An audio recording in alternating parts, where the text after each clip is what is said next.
Hello दोस्तों, आपका हमारे यूट्यूब चैनल स्टार एजुकेशन में स्वागत है। आज हम डीएलएड प्रथम सेमेस्टर शिक्षण अधिगम से संबंधित सूत्र के बारे में पढ़ेंगे, यानी शिक्षण सूत्र के बारे में पढ़ेंगे। दोस्तों, यदि आप हमारे चैनल पर नए हैं तो चैनल को सब्सक्राइब कर लें और बेल आइकन की घंटी को प्रेस कर लें। तो चलिए दोस्तों, हम देखते हैं शिक्षण के सूत्र। शिक्षण के सूत्र में पहला है ज्ञात और अज्ञात के सूत्र। तो दोस्तों चलिए इसको पढ़ते हैं। प्राथमिक स्तर या विधि सबसे अधिक लोकप्रिय होती है। छोटे बच्चों को शिक्षण के प्रति उत्साहित और सक्रिय बनाने के लिए शिक्षक सदैव वहीं से प्रारंभ करता है जो बच्चों के अनुभव क्षेत्र में आती है और उन्हें पता होती है, जैसे लिखना या पढ़ना।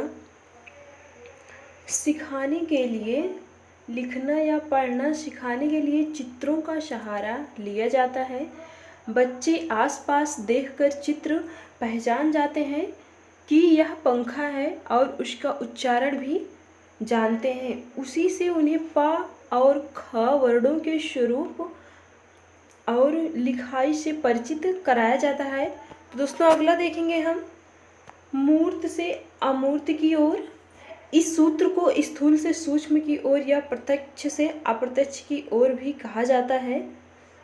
स्पष्ट रूप से चीज अपने आप सामने देख सकते हैं, उसी से छिपी हुई चीज या ज्ञान के बारे में सीखना अधिक सरल हो जाता है। जैसे मॉडल, चार्ट आदि के सहारे से किसी वस्तु का वर्णन कराना सरल होता है, क्योंकि कोई भी घटना, वस्तु, चित्र या लिखित वस्तु सामने देखकर मस्तिष्क पर अधिक प्रभाव डालता है, समझने में सरल लगता है और लंबे समय तक स्मरण भी रहता है, यानी याद भी रहता है। तो दोस्तों अगला देखेंगे हम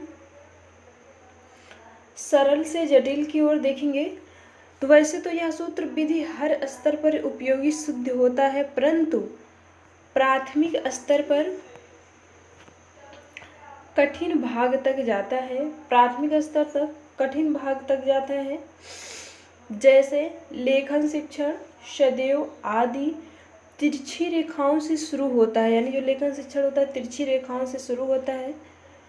वर्णों से शब्दों तक होते हुए वाक्यों तक पहुंचता है। रेखाएं बनाना सरल होता है, फिर वर्ण सिखाए जाते हैं, उन्हें जोड़कर सार्थक अर्थ वाले शब्द सिखाए जाते हैं। तो दोस्तों अगला देखेंगे हम विशिष्ट से सामान्य की ओर।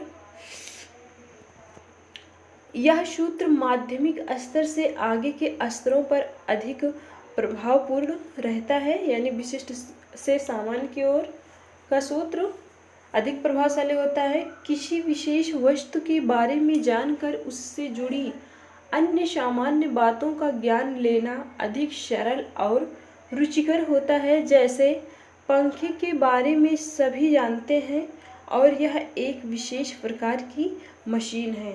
पंखे से प्रारंभ कर शिक्षक विद्युत के महत्व के बारे में, यानी आप पहले पंखे के बारे में बताएंगे तो फिर बताएंगे कि किससे चलता है, तो बच्चा जल्दी समझ जाएगा। जैसे विद्युत से चलने वाली कई और मशीनों के भी बारे में आप जानकारी दे सकते हैं। छात्र भी इसी प्रकार बहुत रुचि लेकर समझने का प्रयास करेगा, यानी ये जब आप उसकी विद्युत के बारे में जानकारी देंगे पंखे की सहायता से, तो बालक उसमें समझने के लिए रुचि भी लेगा। तो चलिए दोस्तों अगला देखते हैं हम विशिष्ट से सामान्य की ओर। दोस्तों पढ़ने से पहले आप एक बार जरूर लाइक, शेयर और कमेंट करना ना भूलें। दोस्तों चैनल को सब्सक्राइब कर लें। तो चलिए दोस्तों देखते हैं पूर्ण से अंश की ओर। इस सूत्र के अनुसार बच्चों को जो कुछ भी सिखाया जाता है या जो कुछ भी सिखाया जाए उसे पहले पूर्ण रूप में सामने रखा जाए और बाद में उसके हर अंश को स्पष्ट रूप से स्पष्ट किया जाए। यानी जैसे हमें बॉडी पार्ट बताना है तो पहले हम शरीर बना के दिखाएंगे बॉडी पार्ट का पूरा, फिर उसके एक एक पार्ट का हम अध्ययन करेंगे, यानी एक एक पार्ट का बच्चों को उसके बारे में बताएंगे। इससे बच्चों में आगे पढ़ाए जाने वाले विषय के प्रति और रुचि जागृत होती है। जैसे पाठ के मूल भाव के बारे में बताकर ही पाठ आरंभ किया जाए। यानी जैसे आप कुछ पढ़ाने जा रहे हैं तो उसके पहले उसके बारे में आप थोड़ा कुछ बच्चों को बता दीजिए। तो चलिए दोस्तों आगे देखते हैं।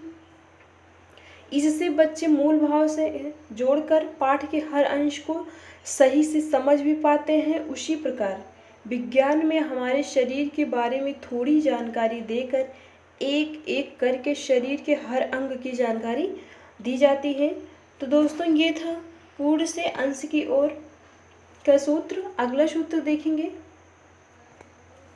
अगला सूत्र है आगमन से निगमन की ओर, यानी आगमन से निगमन की ओर। इस सूत्र के अनुसार अनेक उदाहरण देकर नियम निर्धारित किए जाते हैं। शिक्षक इस विधि का प्रयोग अनेक विषयों में करते हैं, जैसे व्याकरण आदि। उदाहरण के लिए विभिन्न वाक्य लेकर उनमें किसी विशेष नाम बताने वाले शब्दों का चयन करने के लिए कहा जाए। फिर पूछा जाए कि इन व्यक्तियों के नाम, वस्तुओं के नाम, स्थानों के नाम अलग अलग किए जाएं। अब बताया जाए कि नाम वाले जो शब्द होते हैं उन्हें संज्ञा कहलाते हैं। यानी पहले बच्चे से कहेंगे आप अलग करेंगे तो व्यक्ति और वस्तु, स्थान का नाम अलग करेगा। फिर आप बताएंगे कि नाम वाले शब्द को संज्ञा कहते हैं और उसके अनेक प्रकार भी बताया जाए।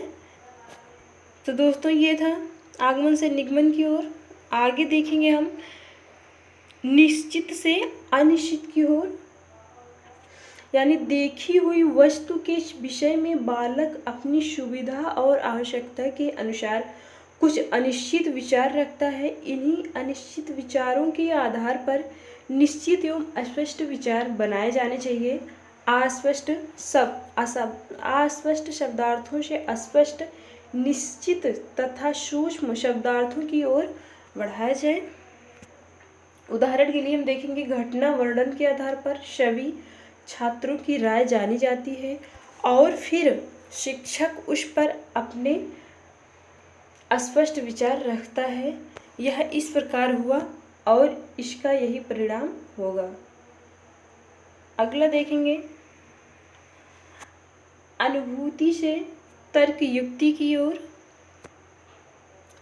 इस सूत्र के अनुसार बच्चों को उनके अनुभव के आधार पर सिखाने का प्रयास होता है, जिससे उन्हें सही व्यवहारिक ज्ञान रुचिपूर्ण तरीके से मिल सके।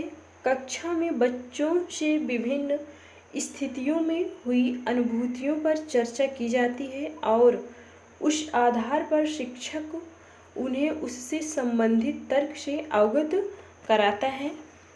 दोस्तों ये था अनुभूति से तर्कयुक्त की ओर का सूत्र। अगला सूत्र देखेंगे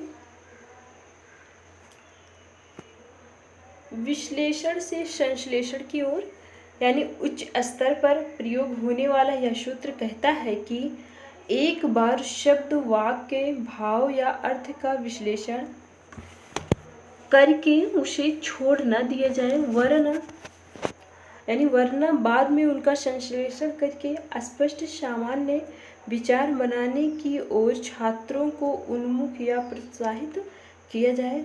तो दोस्तों विश्लेषण का अर्थ होता है हर पहलू की जांच पड़ताल करना। यानी हर पहलू की जांच पड़ताल करना और निष्कर्ष पर पहुंचने का प्रयास करना।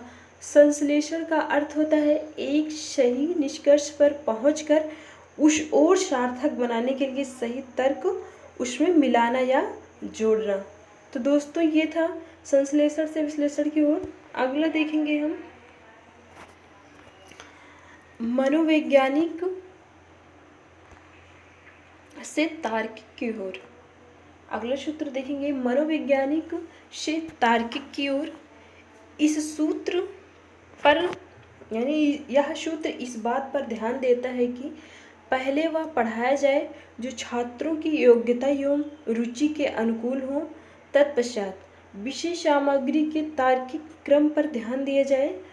इससे बच्चों में उत्साह, रुचि और सक्रियता आती है और वे सीखने में भी अधिक ध्यान केंद्रित कर पाते हैं। जैसे बच्चों से उनका अनुभव पूछा जाए कि किस प्रकार उनके आसपास एक छोटा सा पौधा बड़ा होकर पेड़ बन जाता है और बाद में उससे संबंधित वैज्ञानिक तर्क दिए जाएं। यह बच्चों के व्यवहारिक ज्ञान को बहुत प्रभावित करता है। ये था मनोवैज्ञानिक से तार्किक की ओर। आगे देखेंगे हम शिक्षण सूत्र की उपयोगिता देखेंगे दोस्तों। शिक्षा के दौरान शिक्षक के उद्देश्य की प्राप्ति की जाती है।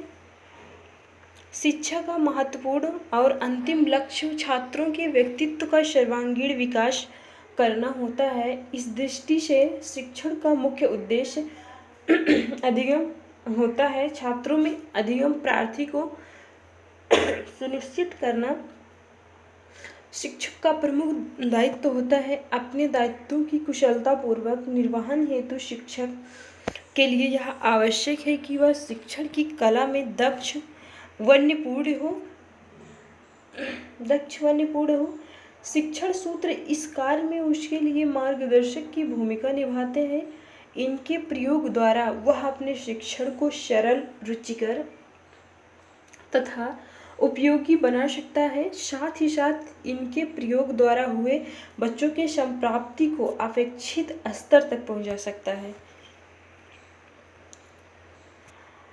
अध्यापन की सफलता हेतु प्रत्येक शिक्षक को इनकी जानकारी को प्रयोग में दक्षता अनिवार्य है। इससे कम समय में वास्तव में वह बच्चों को सीखने हेतु प्रेरित करने अपने लक्ष्य को प्राप्त कर सकता है। तो दोस्तों ये था डीएलएड प्रथम सेमेस्टर शिक्षण अधिगम से शिक्षण के सूत्र के बारे में हम डिस्कस किए। तो दोस्तों हमें उम्मीद है कि ये वीडियो आपको अच्छी लगी होगी। दोस्तों यदि वीडियो अच्छी लगी तो हमारी वीडियो को लाइक, शेयर एवं सब्सक्राइब करना ना भूलें, जिससे कि हमारी वीडियो की नोटिफिकेशन आपको लगातार मिलती रहे। Thank you guys.